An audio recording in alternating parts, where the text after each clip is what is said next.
രാമപുരം കാർഷികോത്സവവും കാർഷിക വിള പ്രദർശനവും മാർച്ച് 10 ഞായറാഴ്ച നടക്കും. Pala social welfare society Ramapuram സോണിന്റെയും സെന്റ് അഗസ്റ്റിൻസ് ഫൊറോനാപ്പള്ളിയുടെയും വിവിധ ഭക്തസംഘടനകളുടെയും സംയുക്ത ആഭിമുഖ്യത്തിലാണ് രാമപുരം കാർഷികോത്സവം സംഘടിപ്പിക്കുന്നത്.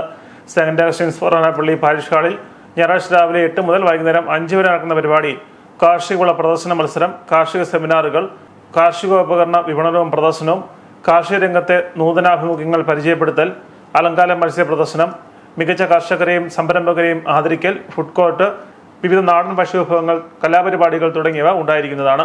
മേളയും വിള പ്രദർശനവും അതിന്റെ വിപണനവും നടത്തപ്പെടുകയാണ്.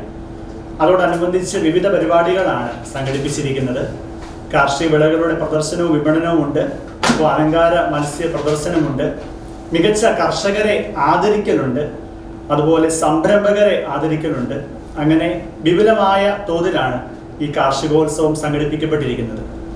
പാലാ സോഷ്യൽ വെൽഫെയർ സൊസൈറ്റിയുടെ കീഴിൽ വിവിധ സ്വാശ്രയ സംഘങ്ങൾ രാമപുരത്ത് പ്രവർത്തിക്കുന്നുണ്ട്. രാമപുരം സബ് സോണിന്റെ കീഴിൽ ഏകദേശം 10 ഇടവകളിലായി വിവിധ സ്വാശ്രയ സംഘങ്ങൾ പ്രവർത്തിക്കുന്നുണ്ട്.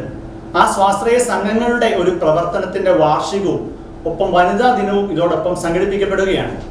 പ്രവേശനം സൗജന്യമായിരിക്കും. ഞായറാഴ്ച രാവിലെ 8-ന് രാമപുരം ഫൊറോനാപ്പള്ളി വികാരി ഫാദർ ബിർക്ക്മാൻസ് കുന്നുംപുറം കാർഷികോത്സവം ഉദ്ഘാടനം ചെയ്യും. ഉച്ചകഴിഞ്ഞ് 1:30-ന് PSWS സോൺ വാർഷികവും വനിതാ ദിനവും നടക്കും. പാലാ രൂപതാ വികാരി ജനറൽ മോൺസിഞ്ഞോർ സെബാസ്റ്റ്യൻ വേത്താനത്ത് അധ്യക്ഷത വഹിക്കും. ജോസ് കെ മാണി MP യോഗം ഉദ്ഘാടനം ചെയ്യും. മികച്ച സംരംഭകരെയും കർഷകരെയും മാണി സി കാപ്പൻ MLA ആദരിക്കും. ഫാദർ ജോൺ മണാങ്കൽ, ബിനു മണിമംഗലം, ജോസ് കരിപ്പാക്കുടിയിൽ, അരുൺ കുളക്കാട്ടോലിക്കൽ, ജോവി പുളിക്കൽ, അപ്പച്ചൻ കിഴക്കേ കുന്നേൽ തുടങ്ങിയവർ വാർത്താ സമ്മേളനത്തിൽ പങ്കെടുത്തു.